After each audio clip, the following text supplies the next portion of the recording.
Pop, pop, pop, pop, pop, pop, pass the popcorn. Pass the popcorn. Pass the popcorn. Pass the popcorn. Pass the popcorn. Pass the popcorn. Pass the popcorn. Pass the popcorn.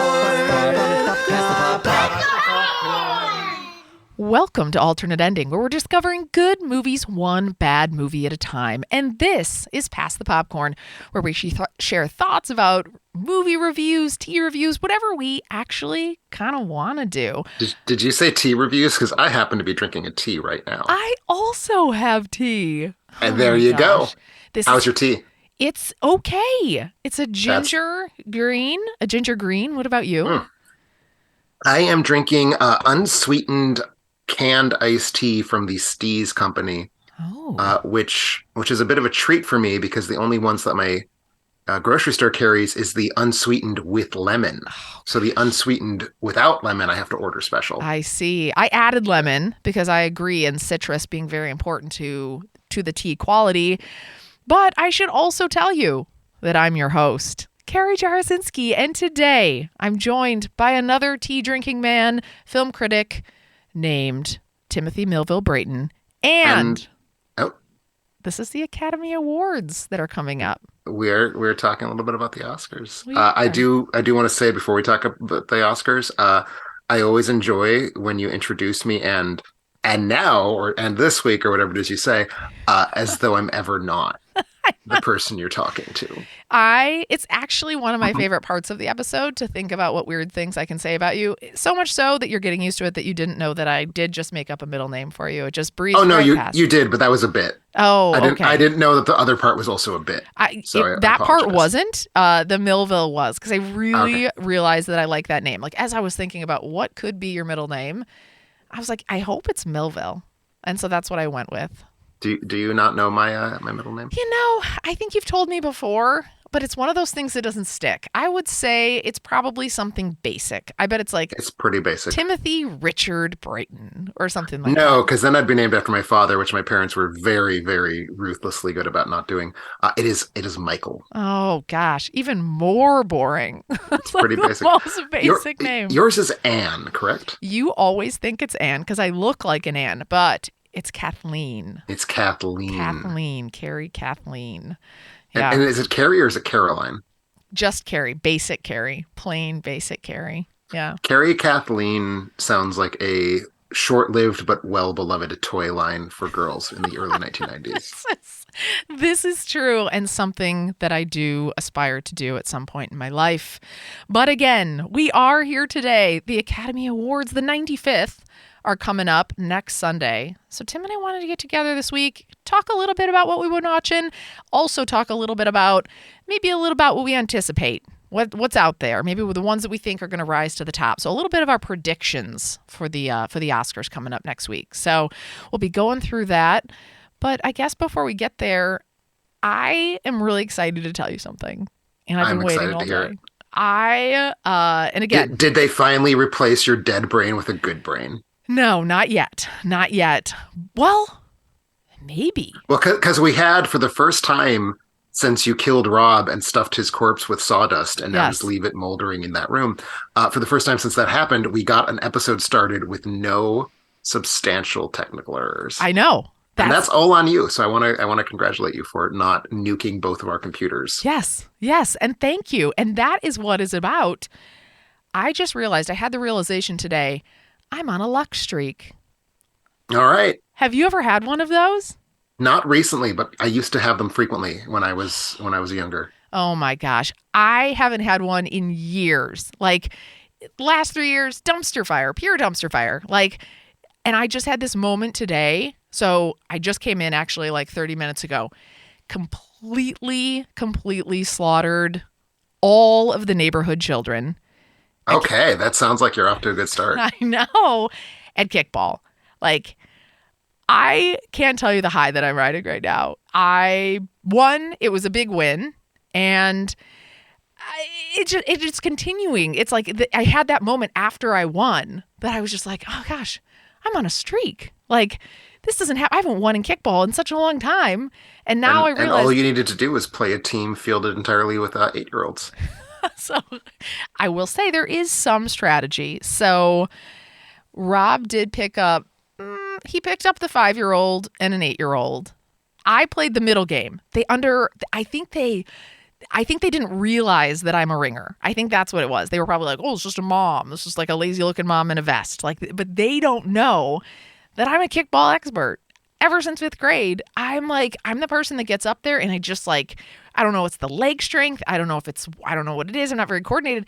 This ball, when I make contact with it, goes at least over the 5-year-old's head, like the first layer. Like I can get it past the first base. So I was just blowing their minds. Everyone was like, yeah, your mom's cool. And I was getting all these accolades as I was running the bases and knocking kids over and stuff like that, elbowing people out of the way. And I was just like, as the kids were just sort of crying, like some of the 5-year-olds, I was just like, you know what? You got to this is how you build resilience. That's the thing. You got to toughen up. Sometimes you lose a game and it's not anyone's fault but your own for being bad at the sport. Yeah. So get good, as the gamers say. Agreed. I totally agree. And I even was talking a little smack. Like one of the kids that was out there was kind of bagging on me a little bit. She's like, oh, I don't even know how you're going to do that. Like, I just kind of think you're probably kind of slow. And I was like, oh, I'll show you slow. I was like, you're slow, and got into a little bit of a heated fight. And she totally backed down. And I was like, oh, I'm winning again. Here's the luck. I'm taking out these 10-year-olds with their snappy comments, thinking I'm slow. And they're like, you know what you should have said? I might be slow, but you're ugly, and I can always run faster. Yeah, I know. I might have said that. There's a little thing that comes out that's probably not super flattering. If there were other parents there, I would have been maybe a little bit embarrassed, maybe not. But yeah, they were also like, oh, kick it to her. She's not going to be able to catch it. And then the ball came right at me, and I was like, bam, the double clutch hand. I was like, what now? What now, kid? You don't even know what my skills are. And it was just peak life moment. Well, I hope at least one child's bones got snapped in 2 pieces because of the severity of your game. There were a couple knee injuries, but we just kind of brushed them home. We were like, but by which you mean your knee in a kid's face. Yeah. Actually, Rob did take out a kid in the knee. I think it was with Rob's face, but his is very solid. So the knee was actually injured more than the face. But I can for sure see Rob being a headbutting soccer hooligan type who just kind of battering rams his way through. Oh yeah, through soft. And he was on the other team, so I took him down too, which also feels good. It all culminated though, because as I told you a couple weeks ago, I also have been on a bender of 40-year-old birthday parties. So went to Florida. Nobody was murdered. I was like, oh my gosh, the likelihood was high of that. Nobody was no one did anything weird or creepy or whatever. And I was just like, gosh, this weekend was very low stress. That never happens. That hasn't happened in years. There's always some sort of dramatic incident. So that was, again, just continuing on. I'm like, I'm on a path towards greatness, I think, that just started a few weeks ago. Good. I love that you are having the kind of week where you don't die in Florida. Yeah. And are able to bully a bunch of 8-year-olds, and B, that you have so few weeks that good that this feels noteworthy to you. Yeah, I know. No, that's the top of it too. You also came up with my girlfriends when I was down there. Here's the other thing that was amazing about that whole weekend. Oh, I came up with your girlfriends. Oh, you did. I talked about you the whole time. I came up with your mom's girlfriends. Oh, I see what you're doing there now. I see what you're doing there. Yeah. That's it. In a totally platonic way, you came up because I said to them, I was like, we got to came up the butt. No, I was talking about how we talk about random things and I never know what you're talking about. And I also realized, so we were talking about religion and it came up and I had this moment where we if only you could have been there. We had this moment where it came up and they were like, now, what is Good Friday again? Why do we do Good Friday? And I was like, well, let me tell you about Good Friday. And so then I was like, I know all these things because I've learned it from a podcast. And then I was like, hey, do you guys know who Pontius Pilate is? And they're like, Pontius Pilate? Is that a guy, a fighter jet guy? And I was like, he killed Christ. How can you guys not know this? So it was a power move too. I was just telling them that I know all this stuff. That I was like, oh, I know who Pontius Pilate is. Did you tie it all in together by pointing out that Pontius Pilate killed Christ on Good Friday? On Good Friday.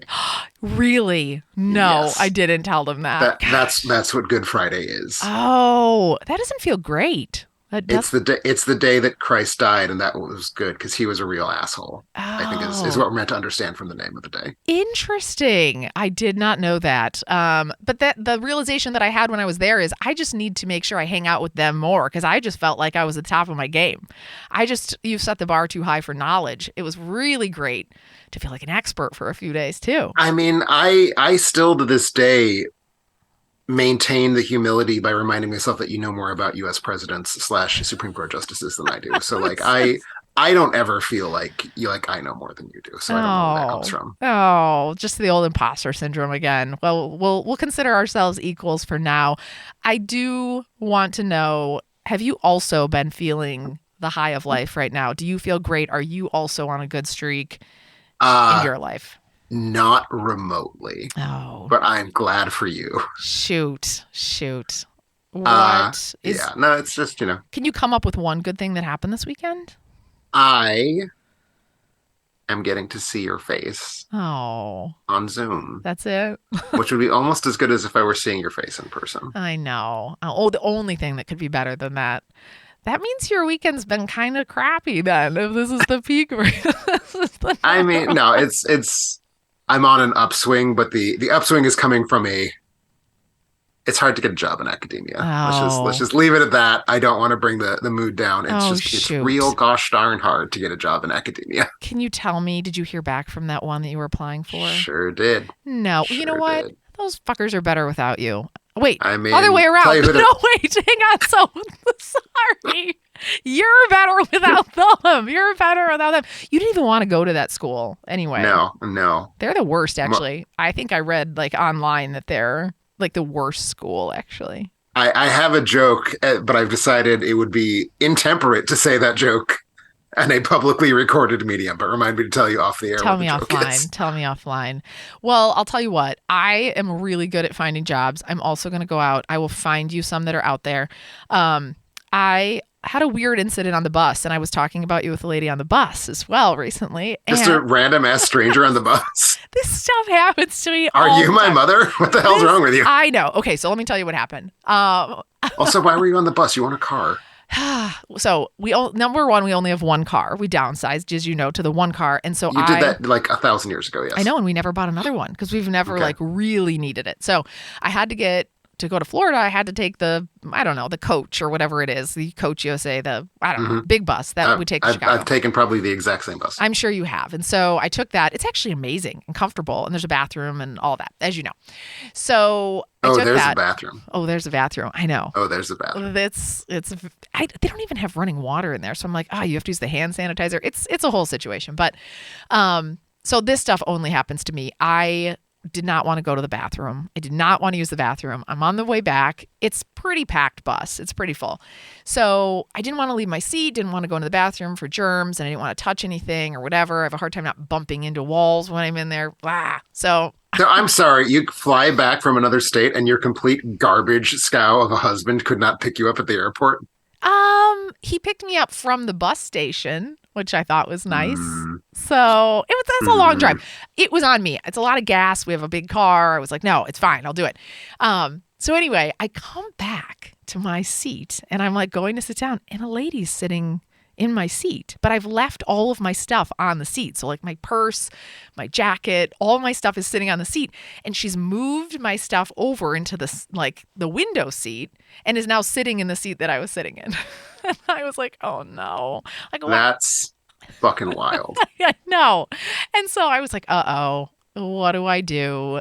And I don't love an awkward situation. So I was like, can I grab my stuff? What's my stuff? What's my stuff over there? I can just grab it. She's like, were you sitting here? I was like, why? And I assume that this does not happen at a bus stop.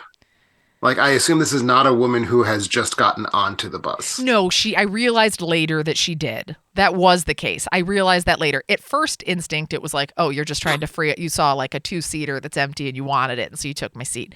That was not the case. She had just gotten on. So it's somewhat understandable. So then I was like, and my instinct initially was just kind of like, oh man, like I was a little bit like, I don't want to deal with this. Like it's just, I make it awkward or whatever. So then she and I get into this awkward back and forth where I was like, no, you can just hand me my stuff. I'll sit on the inside. She's like, no, I'll sit on the inside and you can take the aisle. So I was like, okay, I'll sit wherever you want to sit. So then she's like, this is something that I'm going to do 30 years from now. She's like scooping up my stuff for me and then like trying to slide under it to like pass it over to me, but without actually getting up. So she's like scraping herself along the seat to try and pass me all of my stuff. But I've got so many things. So she's like handing me all of my stuff in piles. Things are dumping out all over the place. Anyway, I was mad at myself for being a little bit annoyed because then, of course, 5 seconds later, turns out, lovely human, works at the University of Wisconsin. She's super sweet. She knows a bunch of people in the film studies department. And of course, I was like, well, obviously, you probably know Tim Brayton. And she was like, no, I don't. But she works there. And we got into this whole conversation about you. And I want to validate you for a moment because I had said you have been there for a bit of time. You've been at this school for a bit of time doing this program. I've been at this school for a bit of time. You have. And what she told me is that is completely normal. She was like, it's fine. There's people that have been there a lot longer than that. So she was like, the duration it's taking him is like standard. It's nothing to feel like it should be too long. I'm aware of that. Oh, no, I've always thought I have it no feels feelings long. of anxiety over how long it's taking me. I think you're supposed to be done like 5 years ago. I have anxiety about it. No. Oh, you feel good about it. I feel indifferent about it. Oh, see, I felt now much though I'm less curious stressed. who this person is who knows people in the film studies but has never heard of me. I will pass you her name. She looked ridiculously young. She was 64 years old. She works in student services. So she's actually dealing with all of the people who... Oh, she's not dealing with me then. Yeah, but she is dealing with like people that need to get out. Like she's like, you need to leave. You need to get out of this program because there are people that last a long time and it can expire. So I just want to let you know what she told me was if your person that's supporting you like leaves, that's a deadline. You can actually have to start the whole program over if you don't get out. I am fascinated that you think that I don't know that. That is not a fact that preys on me every minute of every day that I'm awake. Oh, so I don't feel like I'm bringing down your stress in the way that I thought I was going to. I don't think you're increasing it. Okay. Too much. But it was known. It was known information. It is known information. Okay. Because I was like, I got to tell him he's got to get a scoot on because like his person could leave and I don't want him to start over. My person left. So you have 1 year to get out. The fuse was lit. Oh, that's why you're down. freaking out. That's why. So this is why you have till August, right? Let's stop talking. Okay. About my dissertation on the air. Subject change. And that is fair. My goal was, she said that you were perfectly normal and fine. And I was like, I think so too, but I do think he's got to get a scoot on. So she was lovely. And again, positive streak. That could have been weird. She could have been a weirdo. Turned out to be like amazing and fun and sweet. And it was a wonderful ride. We talked every minute of the ride home. I'm so glad for you. I know. So I'm pleased. Right. Well then, beyond that, I assume that there are movies, TV, shows, anything that you've been doing since last we spoke. And so we will head to our worth mentioning segment. What is the worth mentioning segment? It's what I just said. It's us talking about whatever we've seen. I would love to know, Tim, of the stuff that you watched in the last couple weeks since we met last, what is that you want to talk about today? Well, I haven't actually watched very much. Okay. It's part of it's all one thing. I'm just like in a downward spiral. But I did watch a couple movies that I wanted to name drop. One, I watched by far the best of the movies that I'll be talking about. I saw an Indian film, a Hindi language horror film called Tumbad, which is streaming on Prime. And I'm not going to say anything else about it other than that it's really good. Brendan and I talked about it for our Bride of AE episode, which means you will be able to hear that go live on Friday, March 10th. So if you want to hear Brendan and I talk about what I thought was a super, super cool monster movie from India, totally worth seeing. So we'll be Tumbad, addressing that soon. Tumbad, Tumbbad. It's streaming for free on Prime. Okay. But I did actually, for the first time in like 6 weeks, make it out to a movie in the theater. I saw Ant-Man and the Wasp, Quantum Mania, and didn't like it. I saw your review. I read the whole thing. Didn't like it a little bit. Yeah. I will say this, when I was searching for it on Letterboxd on my phone auto-corrected Quantum Mania to Quantum Anus. And I thought that was about right. That was the best day. That was the best moment of your day. I know that was the most luck I've had in the last week. Was when my phone gave me a freebie for Letterboxd. What in the world? Quantum Anus? Is that even a thing? Well, neither is Quantumania, and at least Quantum Anus true. are two words that individually carry meaning. I see. That's true. What didn't you like about it? Every element of its existence. I thought it was just a complete top to bottom failure of storytelling and filmmaking. I talked about it last week, and or a couple weeks ago, and I don't remember anything about it except Paul Rudd still and how much I like him. But did he do it for you in this at least? No. No. No one did this for me. And Michelle Pfeiffer's in it. Michelle Pfeiffer is like catnip to me, and even Michelle Pfeiffer, I was just like, I don't want you in front of my eyeballs right now. You're making me sad. Gosh. But the film I will be bringing to worth mentioning is a film that recently hit streaming after a short run in theaters. That is the new M. Night Shyamalan film, Knock at the Cabin. I want to know everything about this. We almost watched it yesterday, and I think we had to pay for it. And I was like, I don't want to pay for it. Should I pay for it? I mean, no. Oh. You should pay for it when I paid for it. Which was free? Which was... I found it. You found it somewhere. Can you... I found it where you find things. Can I borrow it from where you found it?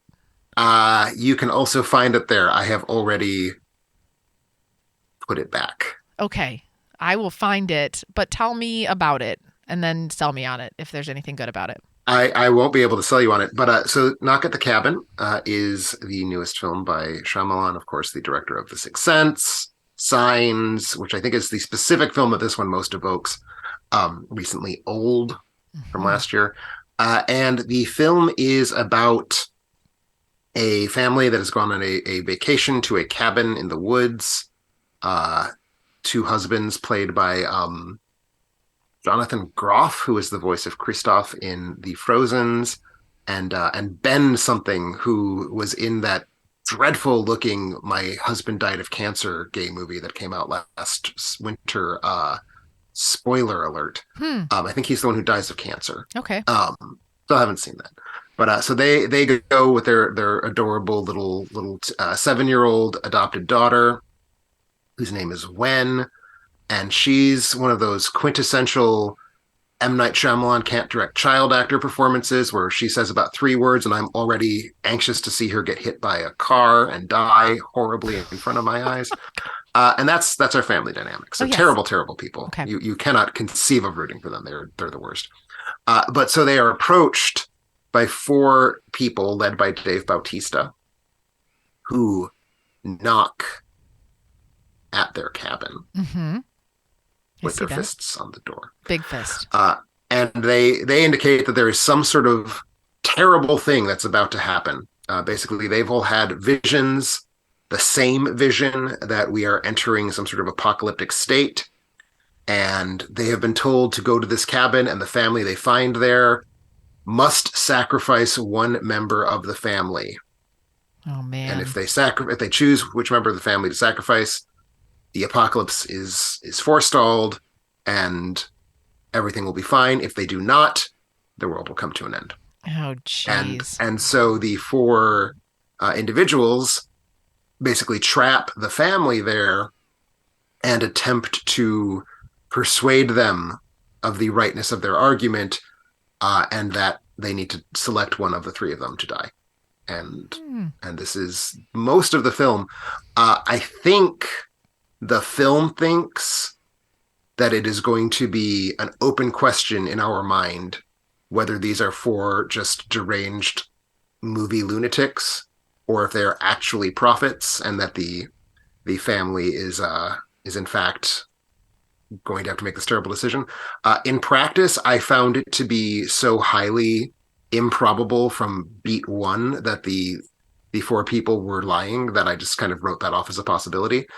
Not least because Dave Bautista is giving leagues and leagues and leagues the best performance. He's warm and lived in and very like just kind of calming and soothing in a way that you really want him to be right. Yeah. Because he's like just so fatherly and you want him to give you a great big ol' hug. But he's the one that he's the one that's coming to tell them that if one person doesn't die, he's the leader of that group. Oh, he is. Yeah, that's right. Okay.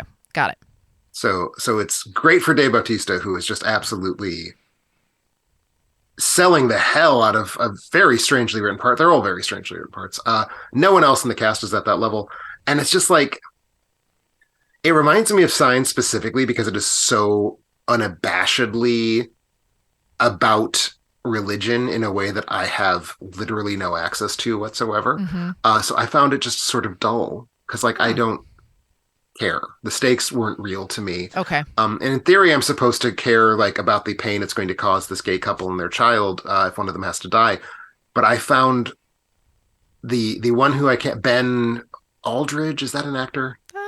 Probably. That feels right. I found him to be such a grating screen presence that You didn't care. I wanted him to suffer. It made me delight to know that he was having a bad time. I see. And that's sort of where I was with this movie. And that's such a miss because you do want to be like, everybody grapples with that of, like the idea of like, if I had to choose one, like what would you choose? What would you do? Like that kind of choice. Or is it humanity? Like if you had to choose between saving your child or your cat versus all of humanity, which would you do? And I'm like, well, I would sacrifice a child, but I would save a cat. I would do the inverse of that for sure. But I'm like, I would sacrifice the child just on spec. It's like, yeah, right. Just for fun. There's no stakes. No one's telling you have to. I like if I see Dave Bautista walk up and I'm standing next to an 8-year-old, I'll just like snap the 8-year-old's neck and like, here, Dave, is this what you wanted? This is really he's like, no, I didn't even ask for that. And then he won't because he's an actor and he'll call the cops on me. But I'll still feel like I met Dave Bautista and that's super cool. That is super cool because he's a good actor. I like him. He is really, really rising to the top for me. He's been in a few things. He actually stole the show for me in Glass Onion too. I thought he was awesome in that. I loved him in that. I think he's hilarious. And also I've heard like behind the scenes that he's just like this like teddy bear softy, like soft-hearted person. Like that he gives good hugs. Yes. Like it is impossible that he doesn't give good hugs. I know. And I would just want to you'd just get completely enveloped and you'd feel tiny regardless of your size. Yep. And it would just be like, yeah. It would be like when you're 6 and your dad puts you to go piggyback and you just feel so like so protected. Yeah. You'd be like, wee. Yeah. I am tempted to see this. You kind of sold me on it. I still actually really want to see it. That's fair. That's fair. I haven't told you what happens. I've just sort of given you the pretext. So I've spoiled nothing worth spoiling. Okay. Well, I'm interested in it now. On my end, I will also say it's tons better than Old. Okay. And Old did not sit well with me at all. That one I really, really, really didn't like. So I will likely give this a chance and see if my heart grows 10 sizes. Wait for the price to drift down from the $20 tier into like the $6 or $7 tier would be my advice. Okay. Alrighty. Well, on my end, in my journey towards, again, positivity and good energy and all of that, I've been struggling a little bit to stay awake. So I've been doing more in the TV realm the last couple weeks just because I've been having like 30 or 40 minutes before I'm out. Like it's really hard. Every movie we've started, I just fall asleep and I'm like, sorry, Rob, the next day, and we don't go back to it. So knowing that in advance, I've been watching a couple things that I'm obsessed with. So I have to tell you about them. One of which I don't even know where to begin. So I have to sort of center myself before bed. I've talked about this before, and I'm like, usually it's like House Hunters International, House Renovation TV, something like that I can check out on. No, that's all out the door. I have been binge watching Naked and Afraid. Have you heard of this show? I've heard of this show for sure. I've seen promos for it. I have not personally had the pleasure. It is just fill your bucket joy. It is just fill your bucket joy. So is fill your bucket a euphemism that I'm unfamiliar with? I mean, my bucket of joy? Yeah, I think. Do people have buckets of joy? Yeah, I've got a bucket of joy. Because when I'm watching naked people, I'm like filling my bucket, but it ain't with joy. Well, I'm only putting joy in my bucket. This is not. I'm filling it with semen This. from my penis Stop. I'm never going to get through this. because I'm masturbating. Because now I'm picturing that and I'm regretting talking about this show to you. But you won't fill your bucket with that. I guarantee it. Because are they uggos? No, they're not uggos. I mean, some of them aren't like for me, but generally speaking, they're fine. I mean, they're a little bit dirty. They're not wearing any clothes, like, but that's fine. Oh, I bet they are. They are. Gosh, actually, Rob, I'll stop. I'll let you talk. I know what you're gonna say.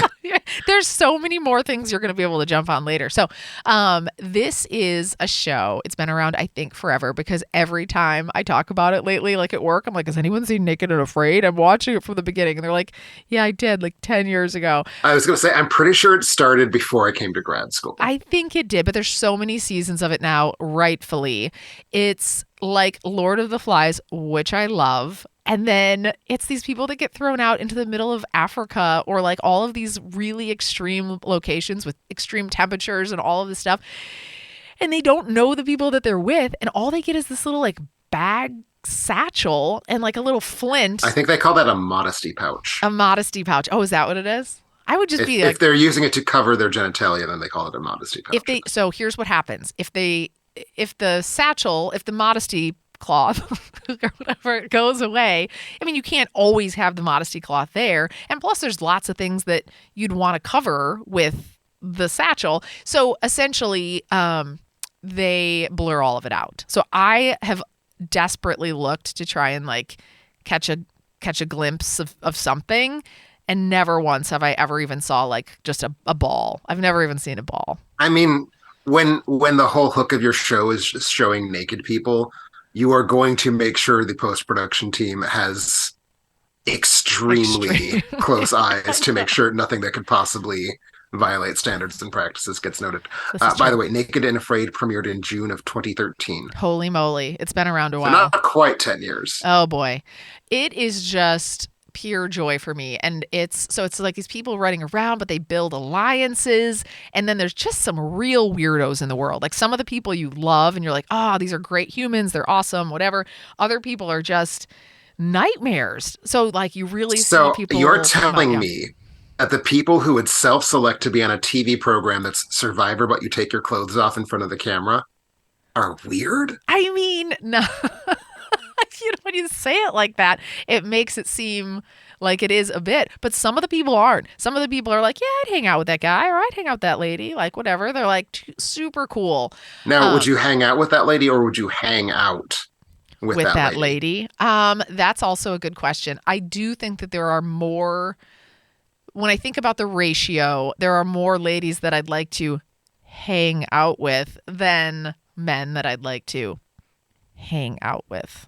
You know? Okay. So there's some ladies on there that are real stunners. But I'm telling you, these people are just like covered in bug bites. Like their whole legs are just like eaten alive. And you just like, like there's so much to enjoy. And I'm obsessed with it. So that's one thing. If you have missed Naked and Afraid like I did, you got to get on the bandwagon. Tim, watch one episode. You're going to fall in love. You're also going to be looking for the size of blurs by the time you get a few episodes in. Also, like when you get the behind shot, they also blur like the butt crack. But like, oh, that's just prudishness. I don't know. Well, but no, here's why. My thing is, I think they're blurring the butt crack because I think there might be exposure, like, like exposure through the legs. You might get to see like a little bit hanging down in front. Maybe. So I think that's why they blur it. I've thought about this more than I need to. I mean, yes. I'm obsessed with the show. I'm going to watch every single one now and live my life in a really good way. The other show that I really want to tell you about, and I touched on this at movie trivia night. So we all got together to play movie trivia. It was fantastic. And I talked about this, but I'm also obsessed with The Last of Us. It's on HBO Max right now. And there's an episode tonight, which is like, this is why I've got to fly through this episode because all I want to do right now is go and watch the next episode. But I think you might like this show, Tim. This is like post-apocalyptic-ish because civilization's been destroyed.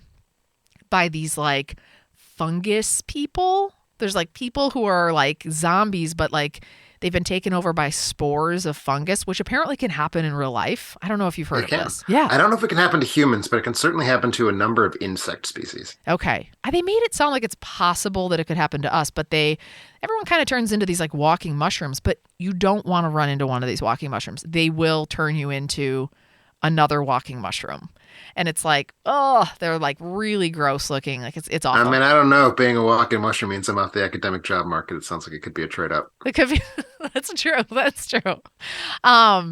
So this then becomes a story of a guy who's played by Pedro Pascal, who is just like off the charts now. He's everywhere. Everyone's like, oh, Pedro Pascal. Pedro Pascal. And then another girl played by Bella Ramsey named Ellie. So she's 14 and they think that she is like the ticket to this whole thing being over. She's like has some sort of immunity that they think like they need to like harness her to figure out how to get through all of this. So he is hired on to like take her on this journey. And then it's the stories that ensue from that of them like trying to like navigate in the survivor mode or whatever.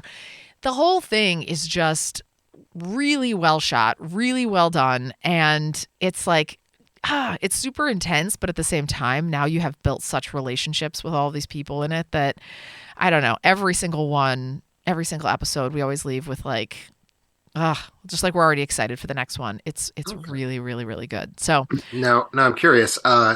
You presumably know, but if not, it is based on a video game. Oh, yes. Interesting. Have you played it? I have, and that was going to be my question. Do you know how closely it hews to the video game? No, but I will look that up now. And when you say hues, are you talking about colors? I'm saying how closely does it evoke the game itself? Oh, I don't know. Okay. But I should ask Rob that. I bet he did know that. It was a PS3 game, if I recall. Okay, we had one of those. We did have one of those. So I'll ask him about that. But the characters you fall in love with. And then there is one episode in particular that I keep harping on because it's like devastated my life. But they bring in, so it's episode 3. It's honestly like I can cry. Like I could cry right now if you needed me to. But it takes me a lot to get to like a nasty, gross, like snotty cry, like a deep one, like a deep cry. Episode 3 of this, you're not expecting as it's TV and you're like, it's 45 minutes. They bring in an episode with Nick Offerman, which totally unexpected. And then Murray Bartlett, who is Frank he plays Frank, but he's the guy from White Lotus, which you probably didn't watch, but should have. No, I've heard of it. So good. He is like peak awesome. All right. And it's a love story and it is just... Again, it's like it's in the top 10. It's like up there with Titanic of like the most tragic love stories that I've ever experienced or ever felt. And I'm like, I'll never watch it again. But it's just so like good. Titanic. I know. Yeah. Rob keeps pushing that on me. He's like, the kids and I are going to watch Titanic. Are you going to miss Titanic? It's still barely in theaters for its 25th anniversary, and that's how you should go see it. I know. I just can't. I'm just not there right now. So he can take the kids maybe without me. But I told the girls, I was like, it's going to be sad. And they're like, oh, we're not affected by sad things. I'm like, what do you mean? Like you don't even understand what you're getting into with this. And I was like, there's kids that die. And they were like, well, it's fine. They're like, we've seen Harry Potter. Kids die in Harry Potter. I'm like, no, this is different. And I was like, it is different. There's old people. Sure. There's old people that die. And old people die. Ugh. What is more tragic than when old people die? Exactly. So they don't even know what they're getting into. They'll be devastated forever. They don't know. But maybe I'll just let them learn the hard way. We'll find out. So that's what I've been watching. And I highly encourage you to check out both of those. Maybe Naked and Afraid first, and then The Last of Us from there. Okay. Is there... How long is The Last of Us going to run? So it's only in its first season. So I think there's maybe 8 episodes that are coming. I don't know. I think I'm nearing the end. I think I'm on 7 or 8 now. I'm up to date. Okay. But it was absolutely going to get renewed. Like it has to. It absolutely has to. There's too much more to resolve. I need to know. Sure. Because that's my big turnoff with TV is that it's too long. So this already sounds like it's too long for my taste. No. I appreciate that. You'll I appreciate love the this. recommendation. You'll love this. And did you like Chernobyl? Did you watch that? It was too long. It's too long. Oh, yeah. Okay. Never mind. I was going to say anything that requires more than 2 hours of investment for me is too long. Oh, even as a TV? I mean, I don't like TV. I know. So I virtually never watch TV. All right. Well, I've heard Chernobyl is good. Chernobyl is a show that I feel like I probably actually ought to watch. you probably should. I've only seen the first half of it, and then Rob tapped me out. He was like, "Nope, episode 4. Like you can go to episode 3. Episode 4 gets to a route like a road you can't go down to come back from, Carrie." So I think there was like animal death. I mean, there was animal death at Chernobyl, so it would feel very disingenuous for there not to be in the Chernobyl TV program. What I like to do to process situations like that is imagine that there wasn't. I'm always like, I bet all the animals got out. Like I like to think that way because I don't really know. If you don't ever look, you don't really know. So I just imagine the animals all fled, and then the episode comes out and it's like, oh, there were some animal fatalities, which is a real bummer. So Indeed.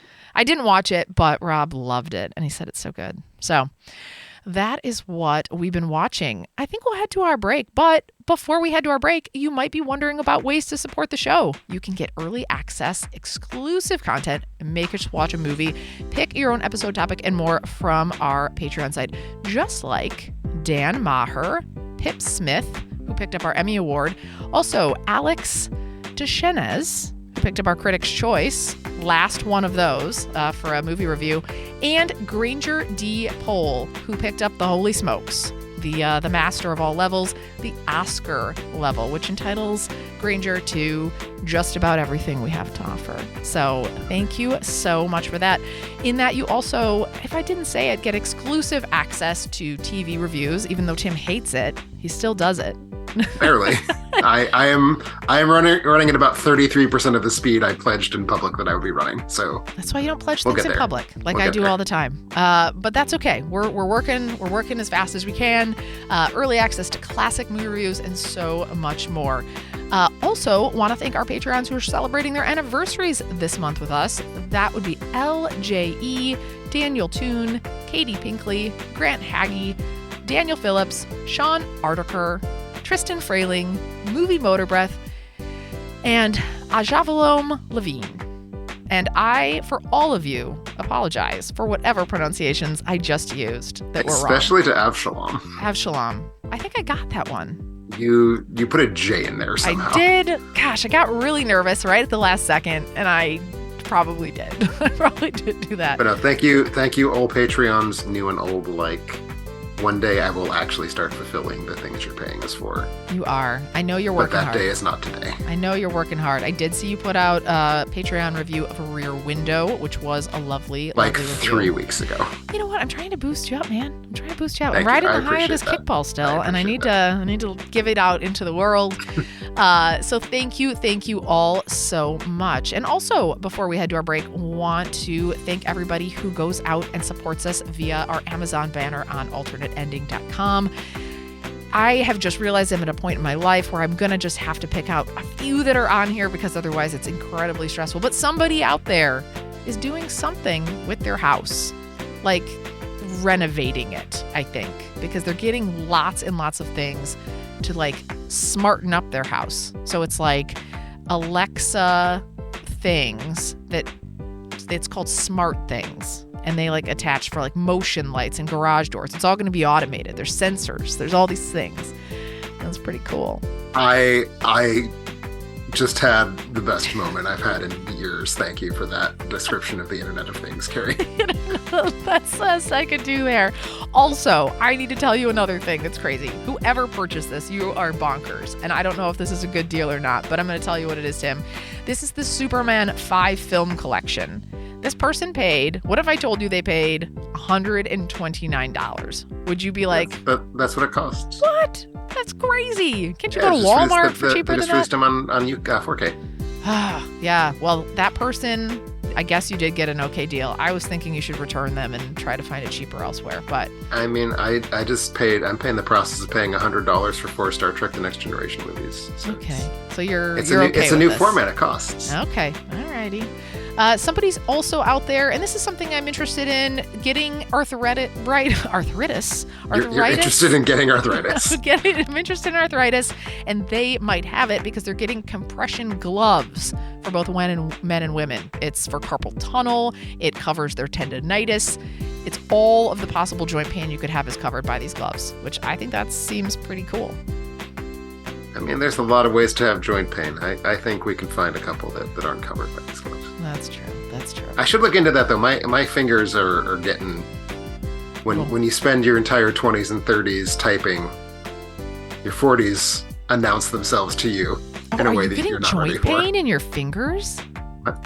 You get joint pain? I have tender joints. I think I have the very earliest whisper of a thing that might be arthritis. Oh, don't even say that. Don't even tell. I don't believe it. I'm not buying it for a minute.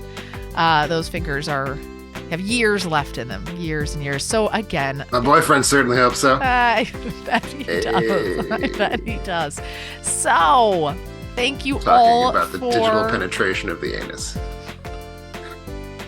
I'm tuning out. I'm turning it off. When I don't have anything to say, because I don't in this moment, I'm just going to keep rolling on because I don't even have a possible good comeback. So thank you for all of those purchases. And also, I have something in your sack this week, Tim. Well, thank you. Okay. Are you ready for it? I'm always ready for you to jiggle my sack a little bit here. This is going to be a big jiggle because I got to tell you, I've got answers to this too. And this question comes to us from Alex Frith. And he even said, actually, this question is for whoever happens to be on the podcast. So that's you and me. That's all we got. No specialist film PhD knowledge required. Also double positive thing there. I was thinking the other day that it's weird how spy movies seem to come in several flavors that don't cancel each other out.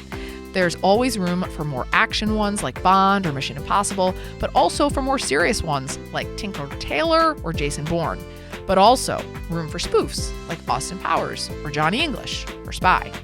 Are there any other movie subgenres where people have an endless appetite for serious ones and silly ones at the same time? I must know. I got thoughts on this.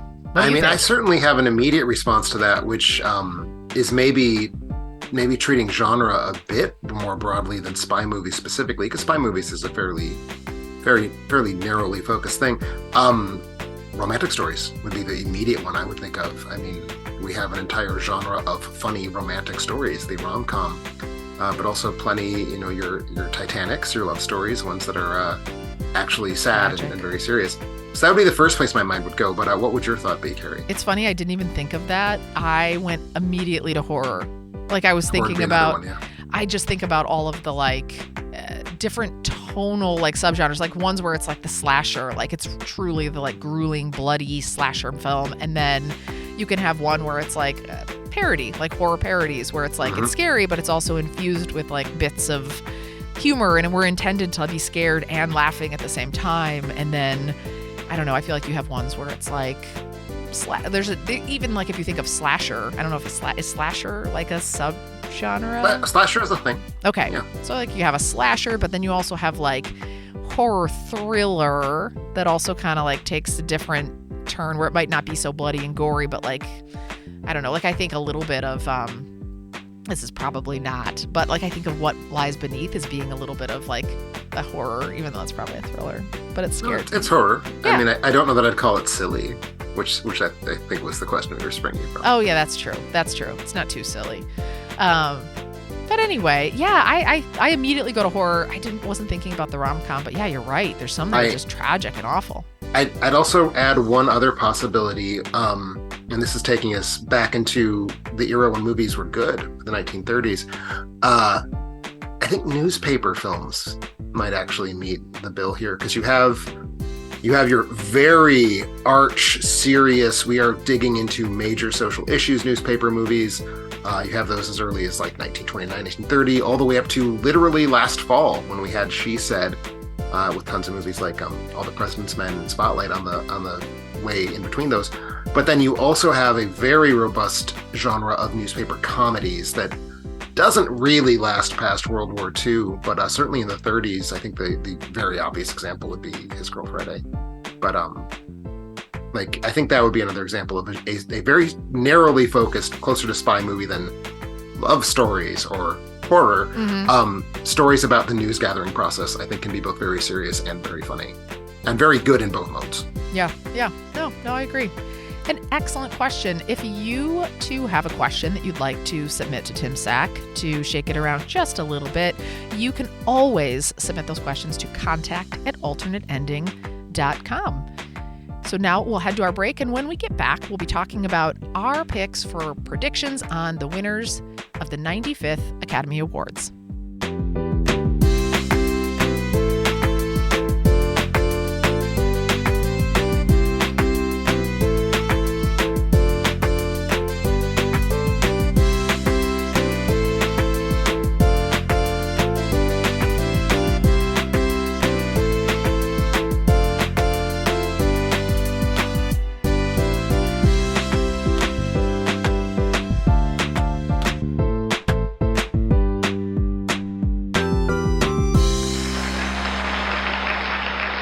Welcome back. We're here talking about the 95th, that's a whole lot, Academy Awards and our predictions. There's a lot of them out there. There's a lot of awards. So I think for today, I've picked a few. I went with a few categories of ones I wanted to cover, but I'll be really curious. I definitely came ready to talk about a few categories, so hopefully we lined up. I hope so too. I don't know. I'm feeling a little... So tell me, what do you have for Best Documentary Short? That wasn't one that I looked at. Wait, there's a section on documentary shorts? There sure is. Is that new? It is newer than documentary shorts. World War I. You know which one I picked for that? Crap, I can't find it. I was just trying to quickly respond. Oh, you know what? I think I'm probably going to pick Stranger at the Gate. Well, you would. You probably rooted for the protagonist of that one. You probably thought, this guy seems A-okay to me. Probably. I like the way his head works. I probably did. I think it's really meaningful in a meaningful way. Good old story about white supremacists trying to blow up Islamic mosques. Oh, boy. What a pick, Carrie. What a pick. Why? Of all the movies that are out there, why? Not your pick. I would have to go with The Elephant Whisperers as being my suspicion for what's going to win. Oh, you know what? I did see that one out there, and it's on the Netflix. You could watch it. Yeah. Elephants, they're cute. Is there any elephant drama, would you say?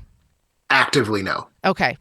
That's important to me. It is trying very hard to make you feel good for its entire very long running time. How long is it? It's 40 minutes. It is as long as it can be before it stops being a short. Oh, jeez. Okay. And is it more of the story of how smart they are, how they recognize you, all that stuff? Mostly it's about them being cute. Oh, I love it. It's about these people who run an elephant preserve. Oh, love it. Love it. Love it.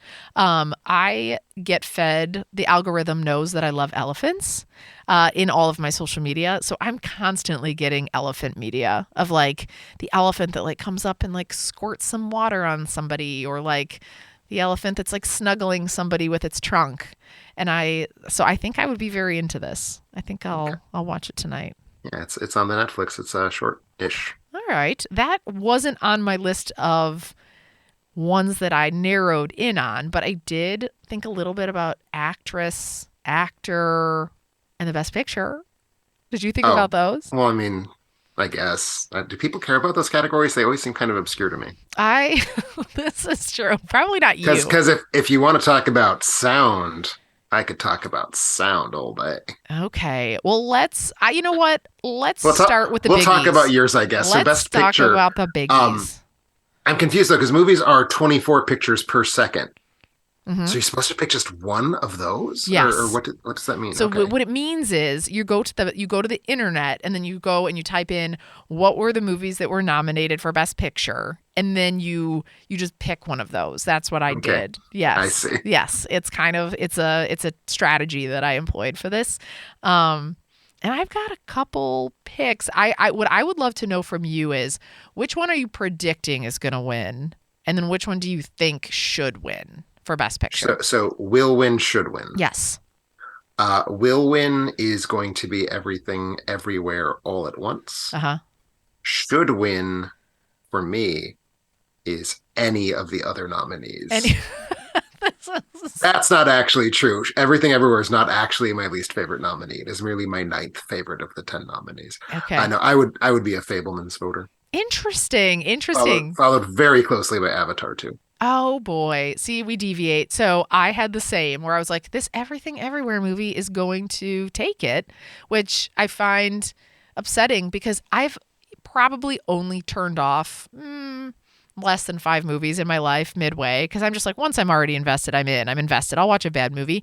I actively turned this one off. I did not love it.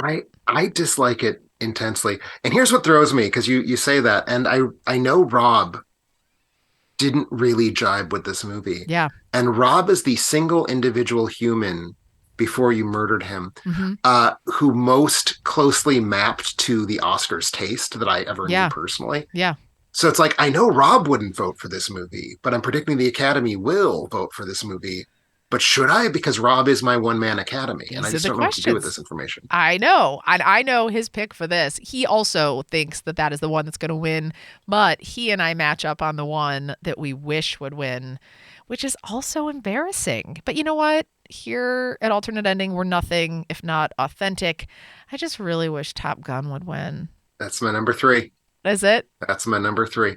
I dig the crap out of that movie. I do too. I feels a little bit like when the big splashy movie, like a Mission Impossible or one of those ones that's just like, there's just so much going on and it's so good and it feels perfect to me in a lot of ways. It just feels like those are the ones that they're like, nope, we're going to give it to this quirky, weird, like other movie. I almost want to change my prediction because I think there are only 3 movies that can conceivably win Best Picture. Okay. And they are Everything Everywhere, Top Gun, and All Quiet on the Western Front. Yeah. Like mathematically, those are the only films I even slightly am willing to believe might win. And now that I know that Rob would be a Top Gun voter, I'm like, I'll look so goddamn cool if I predict Top Gun and it wins. And I'll look like such a fucking moron if in print I predict Top Gun and it loses to Everything Everywhere. So I agree. I need to. I'll be publishing my actual final official result or predictions on Friday. Yeah. So by then I'll have made that decision. But now the decision got harder. I like the behind the scenes thinking there, though. The other thing I think is interesting is that that one has made it for, is nominated for Best Feature, but Tom Cruise, is not nominated for a leading actor role. He is not. What is that? Like, it feels a little shady. Well, I mean, Tom Cruise doesn't get nominated for Best Actor, I know, generally speaking. But why is that? Because he is very pretty and he's playing himself rather than a character. I don't know. I think I struggle with that a little bit. I mean, like, I know you're all about him from all of his Mission Impossibles, but like let's give him a nod to everything. I'm sorry. My phone must have, or my computer must have crapped out for a second. What is the franchise that I care for Mr. Cruise in? Mission Impossible. Okay. But is that what I said? You said Mission Impossible. Oh. This is poppable. It's poppable that I said that. It's possible. It's possible that I did say that. I feel like it's no different than, I feel like we give these nods to people who either like gain a ton of weight or lose a ton of weight or transform themselves or whatever. Like, I feel like he's out doing these amazing feats of, I don't know, of wild behavior in order to get the shot to do all of this stuff. Like, I feel like the man should get a little bit of credit for he's putting into it. To be fair, he is this year nominated for Best Producer because of Top Gun being a nominee for Best Picture.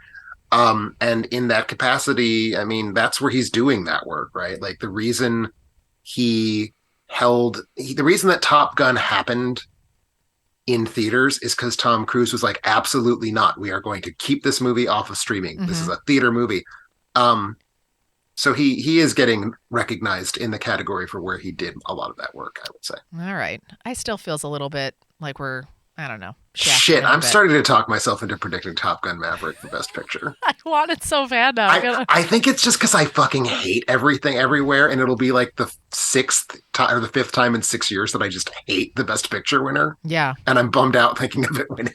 Yeah. I mean, and that's the other thing. I can't think of one person that ever came up to me and was like, oh, movie that I'd love to tell you about, Everything Everywhere All at Once. Like, I didn't have that wow factor vibe for it. It was just I've like, yo, I've had super that weird. happen like 3 times in the last 2 weeks, and I just sit there and I like smile and nod because I don't want to be like, I think your taste in movies It's is garbage. dire. I think you have insanely bad taste in movies. I can imagine exactly what your face looks like when they say that because you are super polite. Oh yeah, He's extraordinarily he sounds Irish. a little Scottish sometimes, I think, but so he talks in an Irish accent, and no, we don't do that. But we'll do the like, what are we watching tonight? And we fight it, and we like throw the remote at each other and whatever. And he's like, okay, fine, I think we're gonna watch The Banshees of Inisherin, and he does it in this Scottish voice. That's probably why I thought he was Scottish. And I absolutely turn it down. I can absolutely like audibly visualize, so whatever we would call that, Rob using his Sean Connery voice to say the title of the film, The Banshees of Inisherin. This is exactly what it is. And then I'm like, no, I like absolutely refuse to watch The Banshees of Inisherin because I just feel like it's going to be such a snoozer. And I'm like, I am not going to make it through it. I've got 30, 40 minutes tops. I'm not going to make it Here's what's through going to it. happen with The Banshees of Inisherin. Mhm. You are going to really love it, and you're going to be super on board with it. And then there is a specific plot point that's going to happen. Yeah. That is going to make it impossible for you to watch the rest of the film. Oh boy. Oh boy. You know what? Is it a kid death? No, Oh. Okay. Does the dog die? not the dog, no.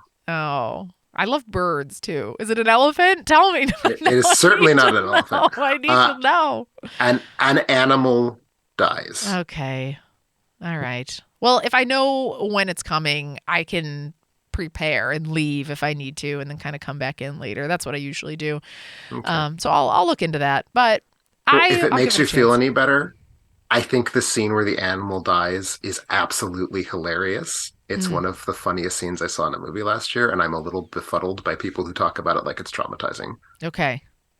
I'm curious on what animal it is, but now I'll know when I get there. I'll think of you chuckling as the small penguin slips away with its last final breath. Exactly. So I have not seen that, but I should. I'm going to give in to Rob one of these days.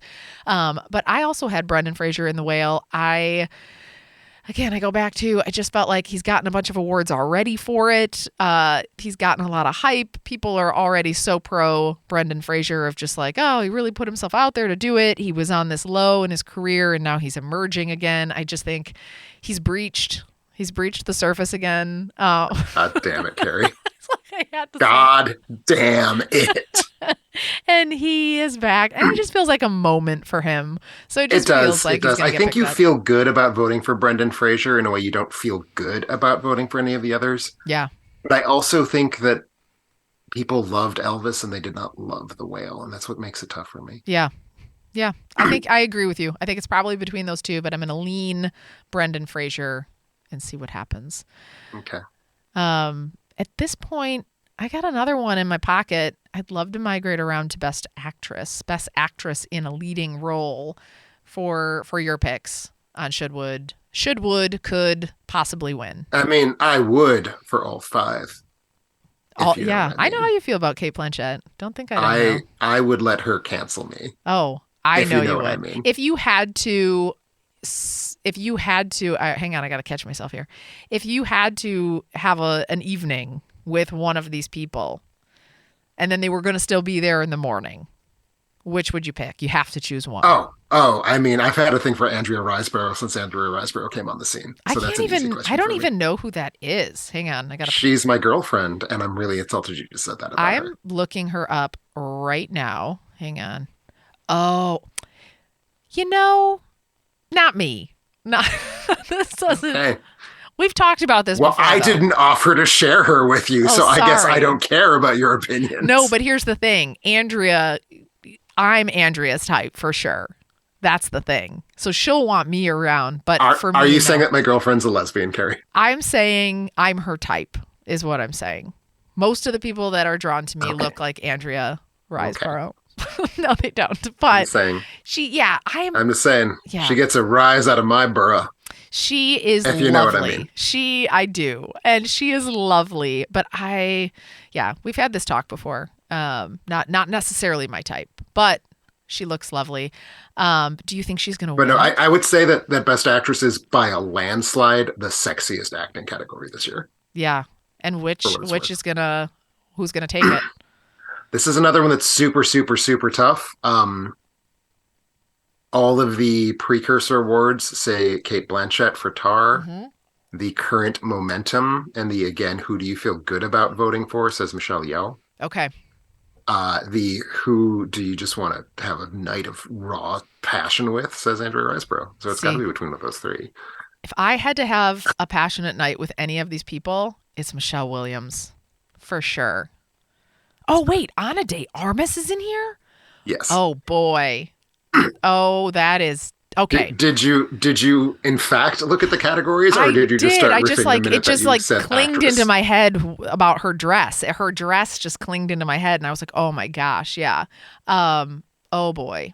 No, I think still Michelle Williams, because I feel like I'd feel less judged. I think Ana de Armas would not want to be there, but I think Michelle Williams would be kind of fine. I have to imagine Ana de Armas is the most generous lover out of the five, though. Oh, you think? Yeah. I mean, we know, like, there's no chance in hell that Kate Blanchett is a generous lover. Like, she's a steel trap. That's impossible for me to fathom. Yeah, I agree. She will let you know. Of the other four, though, I think I'd probably have to assume that Ana de Armas. I think she's the one who enjoys it the most. Yeah. And she gives you the most positive feedback. That's true. And she's got those extra plump lips. I don't do well with, I like plump. I like a supple lip. So, and she's got some really good ones. This is a tough category. What about acting? I have to pick in this moment. You're not going to give me an option not to. The pick I would make would be Kate Blanchett. Kate Blanchett. And I shared that one as well. I was like, I just feel like all the ramp up to it, which she did actually have she did have a lot of momentum coming out of it. People loved her performance. They were buzzing about it, talking about it. I just think it feels like this is going to be her win in that too. Is she or should win too, or just will win? I will, even in the way that I was willing to offer a qualified asterisk should win for Best Actor, I'm not for this category. I have seen neither Blonde nor To Leslie. Okay. And I think there's a actually really substantial possibility that To Leslie, or at least that Andrea Riseborough, would be my favorite of the performances, because she's probably my favorite of the actresses in question. Wow. So I don't have a should. Okay. All righty. Those were the Which would your should be? Oh, my should be? I think I still have it as, you know what? I don't know. For me, it's probably between Kate Blanchett and Michelle Williams, but if I had to say should, I think I'd still go Kate Blanchett, I think. I don't know. Like you said, I think this is probably the toughest of the ones. Definitely a lot harder than the lead actor category for sure. I mean, the only acting category that I feel is like easy to predict is supporting actor. And who do you think's going to take that one? Ke Huy Quan. Oh, yeah. For everything. That's a no-brainer. No one else has a prayer. Yeah, that one we know for sure. Are there any other ones that you feel like you're 100% solid on? Ones that you're like, yeah, this is one that I'm really 100% solid on. I think All Quiet on the Western Front for Best International Film, just because there is a 100% track record for films that were nominated in international film and also in Best Picture, winning in what was at that point called foreign language film. So it would be an unprecedented break with history for it to lose that category. Mm-hmm. So I think I'm comfortable saying All Quiet for international film. Beyond that, are there any that I'm 100% sure of besides that and supporting actor? I don't know that there are. Do you have any others that you're that comfortable with? No, I don't. The only ones I had were the ones that I already talked about, but I did also want your perspective. I do have kind of a goal going into this to actually go through and see a lot of the shorts this time around. Sure. I know you said you went kind of like a shorts binge. Yes, I've recently watched all 15 of the short films nominated in all categories. So give me the ones I should be on the lookout for. I do want, if I have to prioritize, what are a few that I should go and check out? So I think you would really, really love the Best Animated Short nominee, The Boy, the Mole, the Fox, and the Horse. Okay. Which is also my tentative pick to win. I didn't care for it. Okay. But it is a movie that the reasons I didn't care for it and the reasons I think you would care for it line up. Okay. The Fox lives. The Fox lives. The Fox sure does live. None of the four title characters die in The Fox, the Mole, the other two. The other two as well. And the boy, the mole, the fox, and the horse. There we go. The reason you probably didn't like it was because if you could have just killed off that boy and just left the mole, the fox, and the horse, you would have been good. But that boy makes it I too. mean, I would have started by killing off the boy. Yes. I would have had the boy get eaten to death by the fox. Yep. Then I would have had the horse tread upon the fox in revenge for killing the boy. And then the horse, who's voiced by Gabriel Byrne, sounds like he's about 7,000 years old. So I assume the horse would just die of old age at that point. And then the that mole leaves wins. The mole. Yeah. And the mole's the best character. So Yeah. that's how I want it to be. You know, I kind of like that. I always like the underdog winning. And in that moment, you think the mole's going to go down. I'd like the twist that the mole actually survives and like moves into the boy's But no, house. it's a very kind movie. All right. It's very warm-hearted. It's very uplifting. And you know that I hate all of those things. I know. You just probably even made it through only half of the short, even though it was only 8 minutes. I watched all 35 You watched minutes the whole of it. thing. If you had to recommend one in the live action, what would you pull out? I thought the live action shorts were pretty lousy. I got to be honest. I think the best one is probably The Red Suitcase. If I'm picking one for you, God, I don't know, because like the nicest, most sentimental one is Le Pupille. Yep. But I also think you'd think it's too weird. Oh, okay. I didn't care for it. God, if I had to, I would probably have to go with The Red Suitcase. Is the one that I would push you towards. Okay. Well, I'll make it a point to catch both of those. And I would certainly say animated short this year is the best of the short categories. I think that is a very easy thing for me to say. Okay. All right. Well, that sounds good. And you already had reviewed, I think, on our last episode, My Year of Dicks. Didn't you? I saw My Year of Dicks for the first time just a couple days ago. Oh, you did. The interesting thing about that movie is I thought I was just probably talking about my sex life. Oh, I know. I could have sworn that you did because I feel like I literally had a conversation where I was like, ooh, that's kind of a racy title. Like, oh, that's pretty bold. And I was like, it must be one of those like clever word plays. And it's kind of like a show about like Moby Dick or like whales or something. And they're like, no, it's about dicks. And I was so it's about a girl, a 15-year-old who wants to lose her virginity.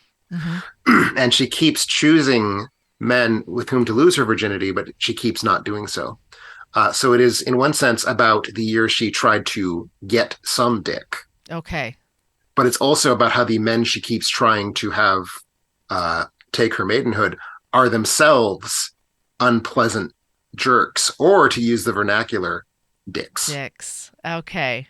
I already don't like that one. It's a pun. I already don't like it. I hate that one already. You're not going to like that. No, I hate it already. You would bounce right the hell off of My Year of Dicks. Yeah, I hate that one already for sure. So that one's I guarantee your favorite of the animated films nominees would be The Boy and those other things. Okay. Well, I'm going to check those out before the awards actually happen. Any other things you want to call out? Anything else that you want to touch on before we wrap up? I mean, just in terms of like what I want you to see personally, because I think I have a handle on your tastes. I think you would really like Fire of Love. Fire of Love. Hang on. That is a documentary nominee. A documentary. Okay. And what's probably my pick to win documentary. Give me a little bit on that one. It is about two French volcano scientists. Okay. Who fall in love while they are studying volcanoes and study volcanoes, and that's what they do to express their marital bliss. And then in what is told fairly early on to us, but is still kind of played as like this kind of great love tragedy along the lines of Titanic, they actually lost their lives simultaneously in an eruption of a volcano. That sounds awful. Wait. But you're saying they're like, wait, this really happened? It's a documentary. We're watching the footage they filmed of various volcanoes over the 30 years or whatever that they were together. And while that happened, a volcano erupted and killed them all. Well, not while it happened. You don't like watch the flesh being scarred off of their bones by hot lava. That's how they died. So right now, I'm just picturing two people sitting at the bottom of a mountain watching themselves, like being like, hey, we're really cool. And then they just get overtaken by lava. So that's not what happens. Okay. Well, we don't see it because that footage would have been destroyed because they were dead. This is because of lava. Awful and tragic. Here's my other thing with volcanoes. But I think it's very sweet to imagine loving someone so much and sharing something that you both love so much and then dying together. So neither one of you has to be alone. You got to watch The Last of Us. That's how I want you and Rob to die. Together? Together. Yeah. In my basement. No. from a hacksaw. Together. We're going to holding hands. I want you to be holding hands. I will make sure that your hands are tied together. We will do that. Both of us are pretty sure we wouldn't make it without each other either way. Rob thinks that he would like die of a broken heart. And I'm just like, how would I know the passwords to anything? I would just like immediately crumble. It's just, we're not meant to be on our own. But that sounds devastating. And also, my thought on volcanoes. This is something I don't understand a little bit. And this is a really ridiculous thing to say, but I've never really understood, like, why didn't they run away? Why didn't they run? Like, didn't you see that the volcano was erupting? And didn't you say, you know what? Let's get in the car and let's outrun this lava. Like, it's not... I'm not going to spoil Fire of Love. Okay.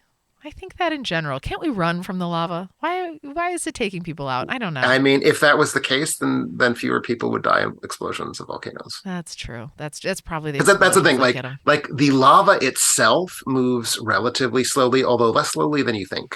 Yeah. Like it's still moving pretty fast. It is the great sonic boom speed winds and rocks falling out of the sky that kill you. It is not the lava flow. It is the fact that a bomb, basically, like a gigantic ass nuclear bomb, basically just went off. Yeah. No, that's fair. I had the same thought about tsunamis. I was just like, you know what? I'm a pretty solid swimmer. And then I watched a whole movie on that, and that dispelled any thoughts that I could survive a tsunami. I was like, oh, this is what happens. It's not actually like, I mean, the water probably takes you out, but it's so much of like the debris as well. Like people end up like getting hit by a lawn chair and stuff like that. As they often say, tsunamis are the volcanoes of the sea. Volcano. Do they all say that? I think there are volcanoes in the sea, so it would be very ridiculous to call tsunamis that. That is true. Well, I will think about catching that if I'm willing to bring myself down one night with some nice tragic love death. Any other ones you want to share thoughts on? Have you seen the animated feature nominee Puss in Boots: The Last Wish? Rob did. And did he love it? I'm afraid to speak on his behalf because I'm a terrible, terrible listener. But I think he did. He watched it with the kids when I was gone last weekend, or this weekend, I think. He watched it. And I think they really liked it. But was it good? It's great. Oh, okay. He did that. It's my favorite of the nominees. I think it's going to win. Oh, I think Guillermo del Toro's Pinocchio has a good shot at winning, but it's between those two. And I think it's going to be Puss in Boots. I think the wind is in its sails, and it should be because it's delicious. It's such delicious. A fun movie. And is it the third Puss in Boots or second? It is the second Puss in Boots, but he was introduced in Shrek 2, so it is the fifth movie in which the character appears. That we see him. Okay. I will watch it. I think the kids really liked it too, so they'll do always a rewatch with me, so I'll have to check that one out too. Yeah. No, good movie, worth seeing. In terms of the other categories that I feel good about, I mean, obviously Avatar for visual effects. That seems like a pretty easy thing to say. I don't know. It's tough this year. All right. Well, we'll hold off the rest of your thoughts because, like you said, you will be releasing your predictions this Friday, so we can get out there and I'll judge you on our written media on alternateending.com. Sounds great. So we will. Are you going to be contributing your predictions to my post so we can compare each other's as we have done in the past? I think quietly I'll just judge you this year alone. I still have a few that I need to see, and when I say a few, it's a lot. I've got a lot that I need to catch. How many nominated films have you not seen? I refuse to give an answer to that question. I have 6. That you haven't seen. Okay. By the time this episode goes live, I think that number will be 5. Okay. Well, mine is more than 6 and less than all of them. But I'm too embarrassed to actually share. So I do want to get out there. I'm going to see a bunch of these before the Oscars actually happen, but I will gleefully read your post and cheat off of it to tell all my friends who I think is going to win. Well, thanks for catching up. In closing, want to thank everybody for joining us. Head out to our social media, Facebook, Twitter, Instagram, the whole thing. Go out there, like it, follow it. You can also subscribe to our podcast on iTunes, Google, wherever you stream your podcasts. You probably are doing that already because you're listening to this. I was going to say, if you don't know how to listen to our podcast, then us telling you how on the podcast would not be worth our time. It doesn't help. It doesn't help. And also don't forget about Patreon, like our friends that we talked about earlier. Thanks again for catching up with us, and we'll catch you next time.